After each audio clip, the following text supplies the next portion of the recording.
Amber Browning-Coyle is an on-air host, a brand strategist, and chief empathy officer of her company, A Pebble in the Road. She created a program which we'll be discussing called Pivot Step Touch, which helps creatives find the job of their dreams.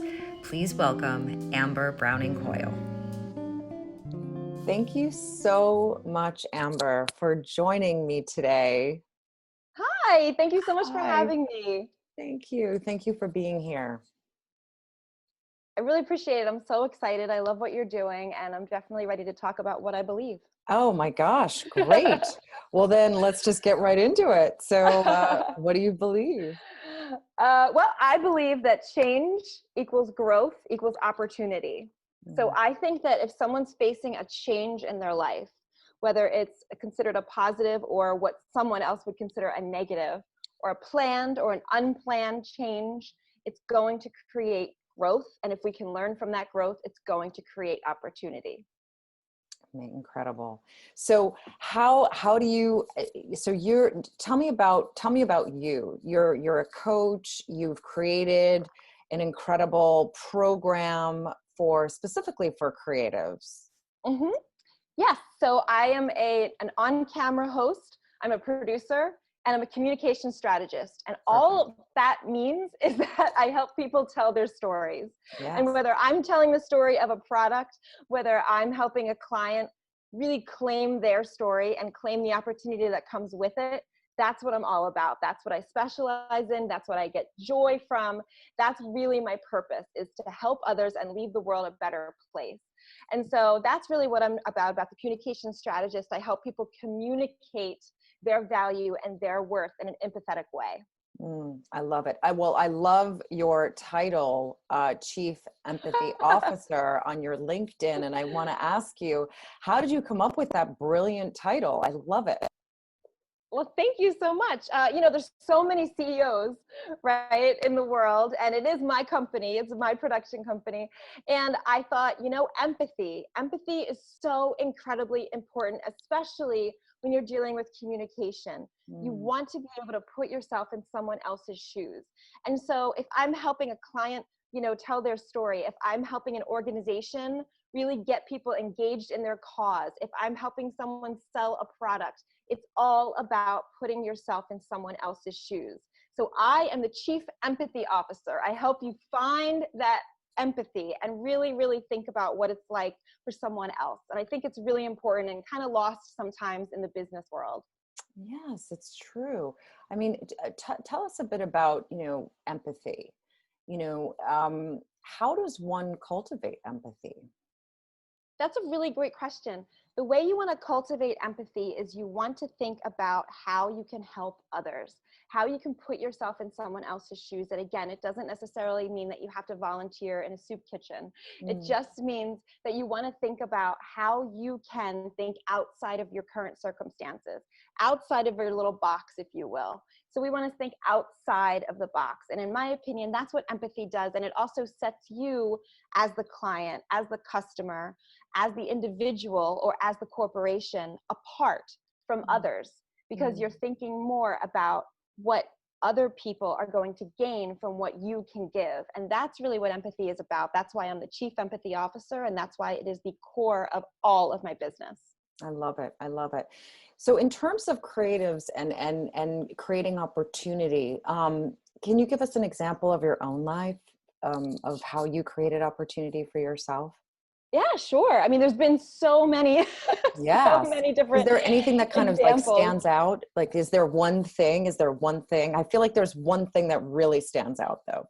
Yeah, I think one thing that really stands out is during this pandemic. I'm going to go with Mm, the most recent example that I can think of, which is this pandemic has caused a pause in my life because I work in a television studio.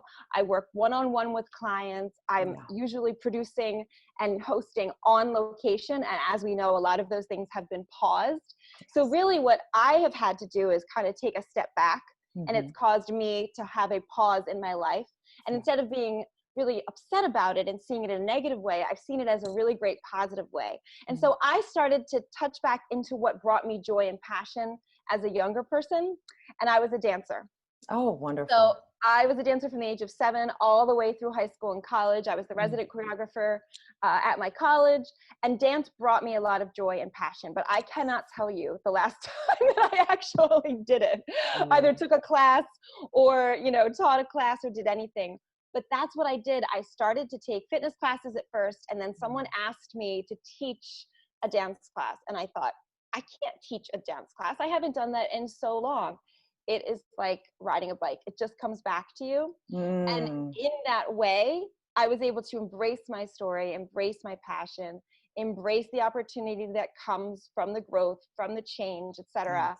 And that's how I wrote a course in this pandemic. And I really started to focus more on creatives and what opportunity we have as creatives. Because the minute I put that music on, it just Mm. came back to me. And I felt that joy and that passion all day long. And that's really Oh, important because as I went on in my day through all of my meetings and pitches and shoots and whatever I was doing virtually, I carried that enthusiasm with me all day that had nothing to do with the dance class that I taught earlier in the day. So I really was able absolutely. to touch base with that part of myself, Mm-hmm. rediscover that part of myself, if you will. And it just gave me such amazing growth, which created opportunity. Absolutely. I love this story. I can totally relate to it, by the way, because A, I used to be a dancer, and B, when I coach and when I coach people, I always ask them to think about the time that they were the most happy, the time that brought them the most joy. So Mm-hmm. I asked myself the same thing and did the exact same thing as you did. I Yep. took a class, which, by the way, I didn't teach a class. I took a class, and I was telling my girlfriends, oh my God, I was doing pirouettes and I got so dizzy, I almost fell down. So I love that you, like, to you, it's almost riding a bike. To me, I didn't have that exact same experience, but but it did bring me a lot of joy in terms of the aftermath. During was a bit painful, but I agree with you. We all have to sort of think back to what really brings us joy or brought us joy in our life, and try to, assimilate that again and feel what that feels like, and kind of go back to that, because we can carry that feeling with us through difficult times. Absolutely, I can.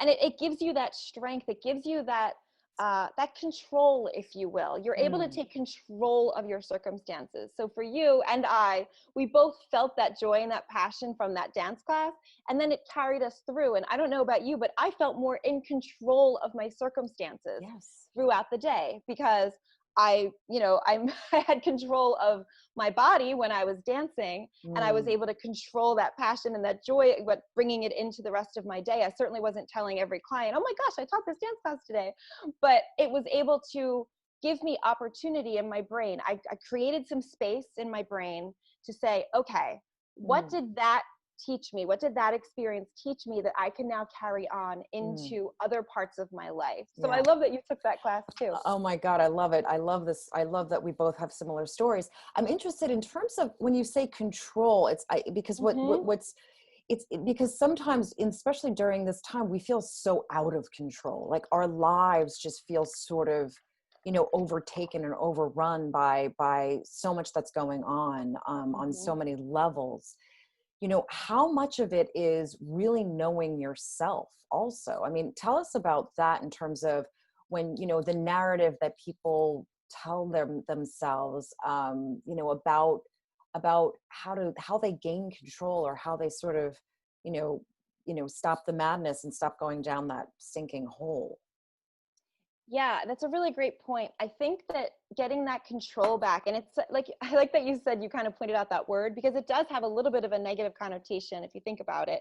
Some Mm. people think control of as a negative thing. I think of it as a positive because, like you said, you're being more self-aware. You're Yes. being more aware of yourself and what you bring into the situation. And it takes away that feeling of panic, that feeling of overwhelm, that feeling of what am I going to do? My circumstances are dictating my future. Right. Not true. You are dictating and directing your future.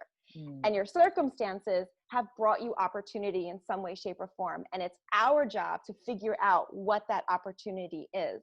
So when I say control, I'm talking about a mindset shift. I'm Yes. talking about coming from a place of scarcity, of feeling like you have no control over the situation and you just don't know where to go from here and you feel overwhelmed. And look, I know, especially let's use this pandemic as an example, that sometimes that is okay to feel that at times, especially with whatever's going on. You lose your job, you're not going to feel like you're very in control at the moment. I totally get that. Take a minute, really be aware of your feelings, give yourself that self-care that you need.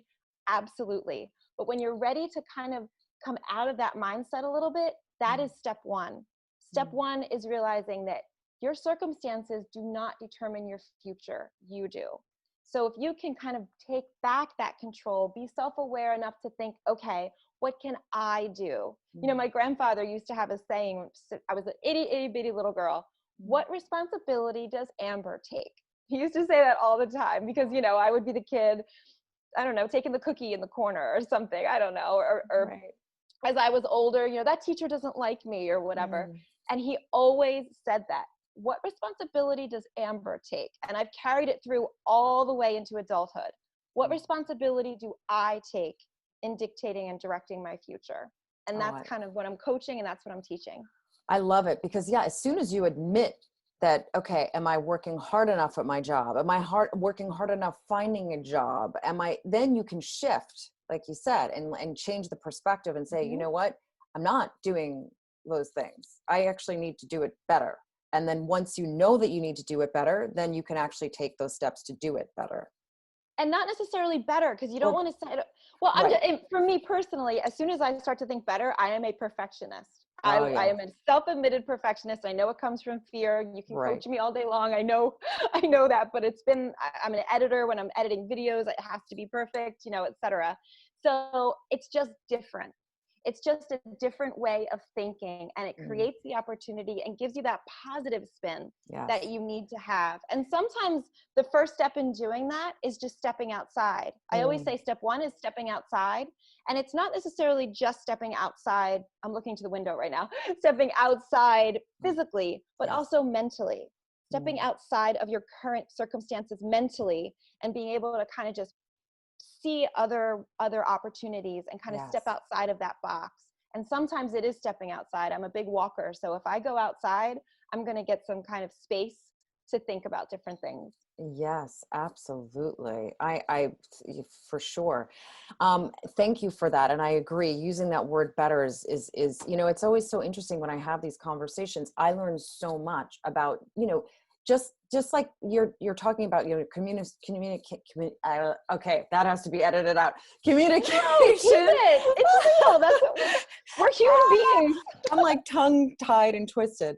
Communication strategy for one's life. You know, it's sort of, you know, what we sort of, these little words that can be incredibly defeating, and we're not even realizing it.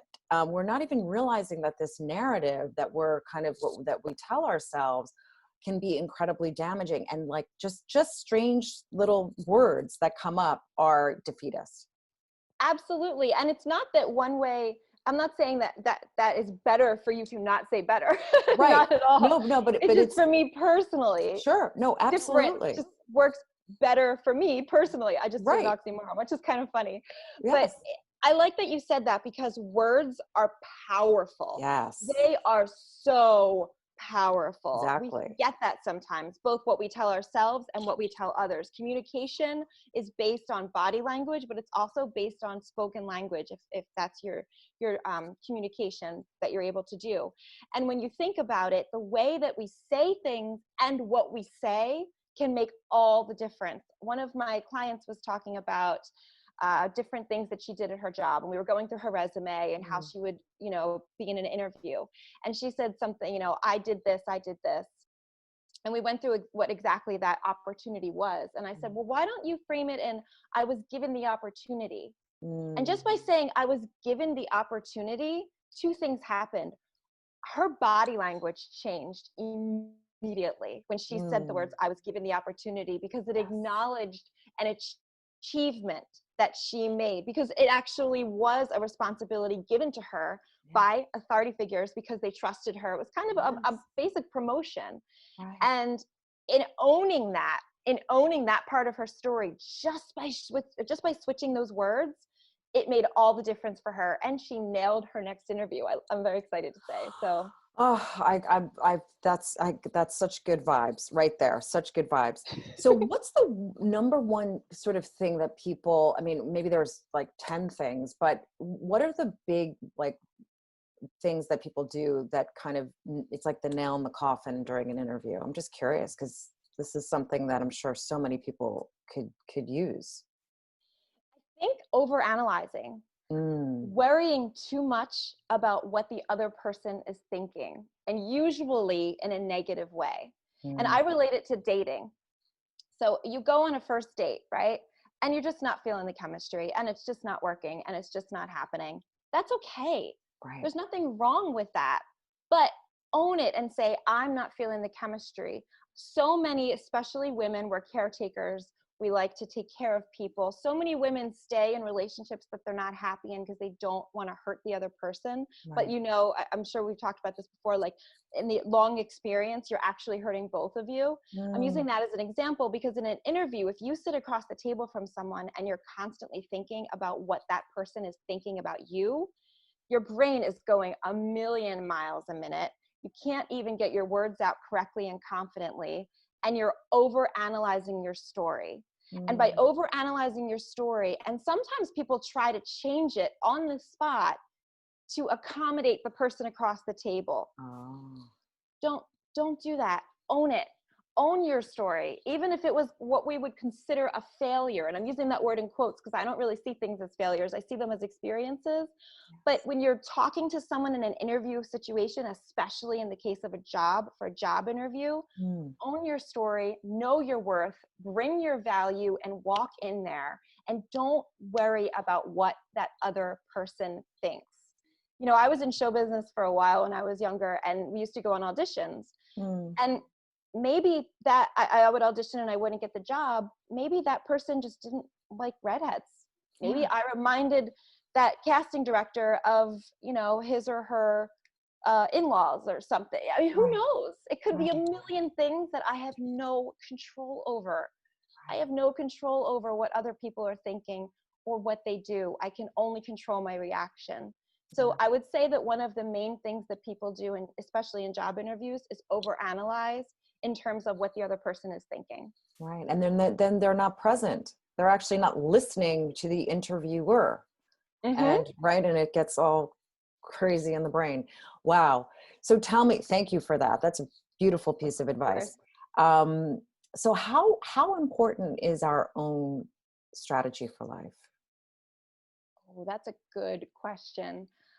In terms of strategy, it could be a business strategy. It could be, there's so many different strategies, but in terms of like communication strategy, for example, I think communication is really important, and it comes in terms of strategy because it's how you communicate to yourself and how you communicate to others. Yes. And that is going to create your strategy for life, in my opinion. I think communication is so incredibly important.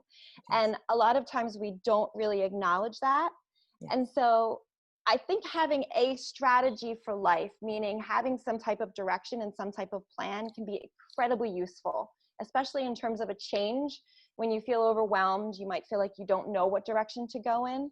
If you can create a strategy, and I use the word create a lot because you are creating it. You as a creative, and it doesn't mean that you paint or you draw or you dance or whatever. That's not, it's just the way that your brain, how we can train our brain to create and think in terms of a positive way. You're creating that opportunity. So communication, how you speak to yourself, how you run that tape in your head or that record player for our younger viewers. A record player is a machine. I love it. It's really frightening. Yeah. And there is something called paper and a pen. There's paper and a pen. And wow. Yeah, no, it's so true. I mean, in terms of success, I feel that right now, defining success is so difficult right now because, just to get anything done is very challenging in this time. And these last 5 months, you know, some people have been incredibly prolific and other people just can't get off the couch, you know. I mean, it's defining success could be just getting off the couch, you know, and or just, you know, going for a run that day. But, you know, how do you define success right now? How do I define success? I think I love that you put it in relative terms, because it is relative to everyone. Yeah. Like you said, sometimes getting out of bed or getting off the couch is a success. And you know what? Celebrate it.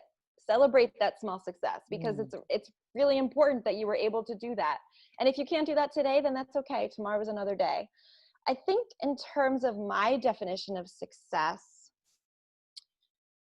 I think, well, it's definitely not in terms of a gilded staircase or, you know, a big pile of money like on Breaking Bad. I don't know if you've ever seen Breaking Bad, but they have this big, huge pile of money. Yes. I'm kind of like, that would be really fun. There was part of me that thinks, is that success? Because that looks really fun. But I think it's also, for me, that's not what success is. For me, it's leaving the world a better place than when you found it. Yeah.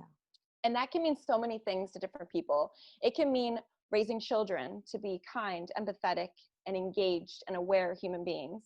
It could be, you know, starting a new business, and one in which it's going to help people.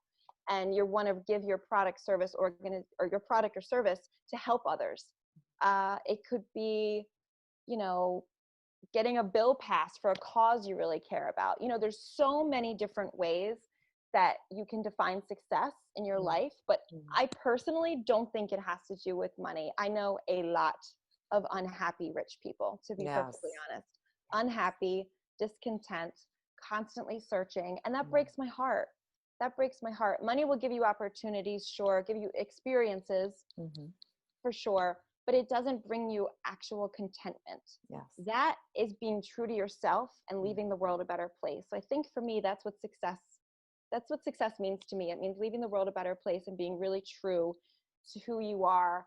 And even if it's just a small, teeny tiny way of making a very small difference or a huge difference, that's what I think success is. Absolutely. I mean, you know, in the way I would define it as, you know, how you make other people feel, you know, I mean, you know, you clearly are a brilliant white light in this world, and, you know, you make people feel really good by just your presence, and you're a very uplifting spirit. So to me, that's success.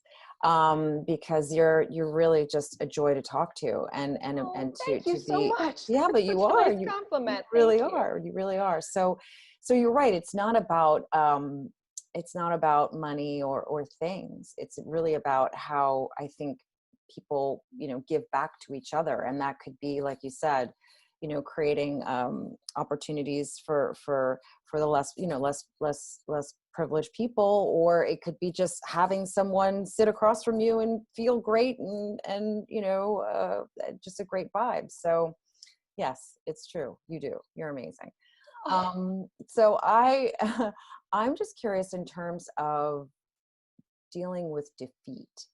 You know, there's all, you know, this part of it is something that, you know, is I'm curious, you know, right now, you know, I've going through life, you know, I've started a business, I've started 2 businesses, some, you know, some of them have been successful. I mean, you know, we all have our successes in life, and then we also have, you know, I want to say our failures, you know, our defeats. You know, how do you kind of, when you're talking to your clients, how do you sort of solve that for them? Or how do you talk to, like, the successes and the failures in life? That is a great question. Defeat.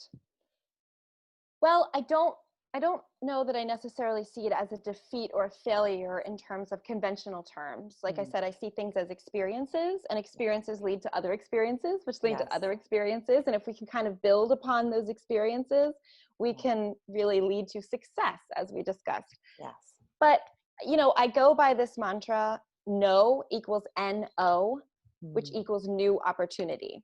Love it. And I think that the new opportunity comes from what you can learn from the situation. That comes back to the growth. I think the growth is really important in terms of defeat, whether it's the failure of a business whether it's, there's so many different things like, losing an election, maybe. There's Right. so many different ways, but what we can learn from that and moving forward, what we may or may not do differently. And I think that's kind of the difference in terms of how you would think about defeat, because you want to think about, you want to learn what you may do differently, and it takes someone really aware, really confident, really acknowledging the world around them to be able to do that, to be able to see something that would be considered as a defeat and see it, maybe just flip that mindset. It's like what we were talking about in terms of the job interview. Flip that mindset, take that control back. Yes. That control is so important, and that control is you determining your life. Yes. We are not passive in this life. We are active. We are so blessed to be able to be active. So if you have a defeat, what's considered a defeat, take a minute, lick your wound, eat some ice cream, whatever that situation is. Yeah. But it's also going to teach you something, and you're going to learn something and hopefully grow from it. And then it won't be considered a defeat in your head. It'll be a success. Yeah, I love that. Thank you. That's beautiful. So I want to hear more about your new program, Pivot Step Touch. Can you tell us a bit about that? I would love to. It's a 3-step solution for creatives in crisis, which is rediscovering your creativity in order to successfully pivot either in your existing career or into a new one. And we talked a little bit about my dance experience. It's a nod to my dance experience. It's a nod to owning my story as a former dancer. The pivot, the step, and the touch is their dance terms. But also, it's the parts of the process in being able to pivot successfully and use this pause to its fullest. So really rediscovering that creativity, shifting that mindset is so important. And I like to say that if you're creative in any way, and again, it doesn't have to be something tangible. You don't have to be able to paint a beautiful picture. Believe me, I can't. Or, write a gorgeous music or anything in terms of creative. I'm trying to break that stereotype of creative, because I think it means it's a way of thinking.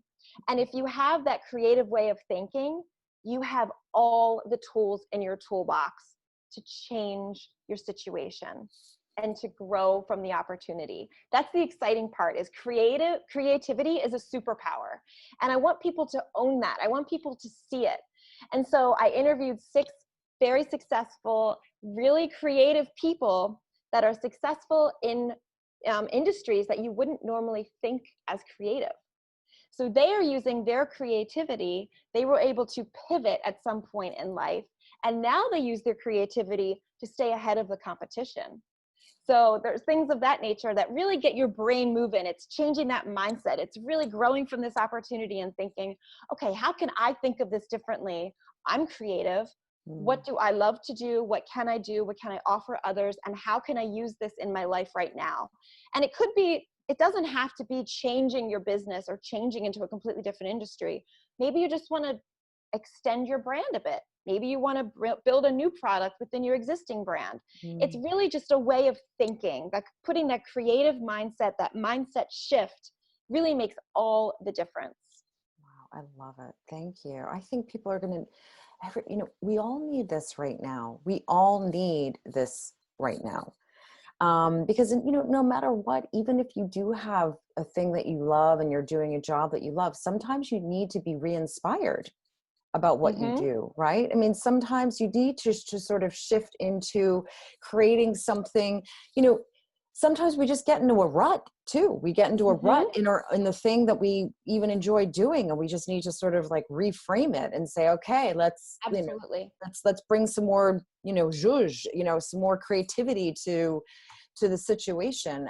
So I feel like this could even be useful for that, right? Not even just changing jobs. Absolutely. Oh, absolutely. Yes. I love you use the word re-inspired, because that's what it's all about, is re-inspiring, rediscovering, recreating. Yeah. It's returning. That's why I use the word pivot, because pivot is a turn in dance. Yes. And it can be a quarter turn. It can be a full turn. For our purposes, it's a full turn, because you're returning to who you once were. So to your point, if you're in a rut, all you have to do is fall back on what you already have. Mm. All you have to do is fall back on the experiences that you've already had and the skills that you've already developed that you might not even know that you've developed. So the good news is you've already done the hard work. You lived your life. Amazing. So what have you learned from that? And how do you get re-inspired, like you said? Oh, wow. God, Amber, I love you. I'm so excited. I love you too. You're amazing. I'm so excited so when can people, read the book, get the audio? Like when is this coming out? Tell us more. Yeah, it's an online course. It also has pivot pages that go with it, which is a workbook. And it should be out within the next month. I've been working really hard. Amazing. It's really funny because in terms of the pivot, embracing the change, learning to create and grow, I did it in the middle of a pandemic. And what that means for me as a professional host is that I wasn't allowed to shoot on location or bring in a professional crew or have my makeup and hair done, by the way, Right. because obviously all of those things have ceased for the time being. And I found myself, to be completely vulnerable and honest, I found myself putting it off because I thought it's not going to be perfect. Again, that perfectionism, right? Yes. It's not going to be perfect. I'm going to wait until I can do it the right way. And then this is why you need a coach. This is why you need someone to see something Yes. outside of yourself. I had someone, my accountability partner said to me, your entire course is about pivoting and embracing opportunity and growing from it. And you're going to wait until you can have a TV crew. Oh man. Oh, when you put it that way. I love it. I see. When you put it that way. Yeah, it's true. I mean, you're absolutely right. But I love what you said about accountability and how important it is to actually have a coach. I think people really don't. I think until you have a coach, you understand how important having a coach is. Because it's not therapy. It's not about so much what happened to you when you were 10, although sometimes it does come up, but it really is about how you're going to move in the present into your future and what you're going to do and what actions you're going to take. So this all speaks to me and my soul in such a great way. And I'm so excited for you and so proud that we got to have this conversation. I'm really excited for you, and I can't wait to do the program myself. Oh, thank you so much. I really appreciate that. Really, Thank you. it's great. And it's you're so right. great. Coaches need coaches, right? We do. Of course we do. It's human nature to Yes. not be able to see outside of your circumstances. That's why I did this course in the first place, is because it's difficult. I had people asking me for help and, to help them see themselves out of their circumstances. And then I wasn't going to shoot it because I didn't have the right lipstick. I mean, when you think about it, it's like, okay, are you practicing what you preach? But it's difficult to see it. You can't see the forest through the trees sometimes, kind of thing. Exactly. So I like that you acknowledge that too. And it's vulnerable for you to acknowledge that. So it takes a lot of courage and strength for you to do that. Oh, thank you. That you're calling out my power. Thank you. Yeah. I love it. No, but it's true. I do think that everyone should have a coach. I mean, if you need a therapist, great. They both work wonderful in tandem.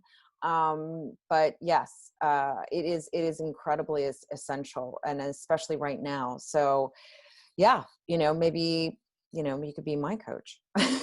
Sure. And you can be my coach. Sure. Wonderful. We both Great. need them. Wonderful.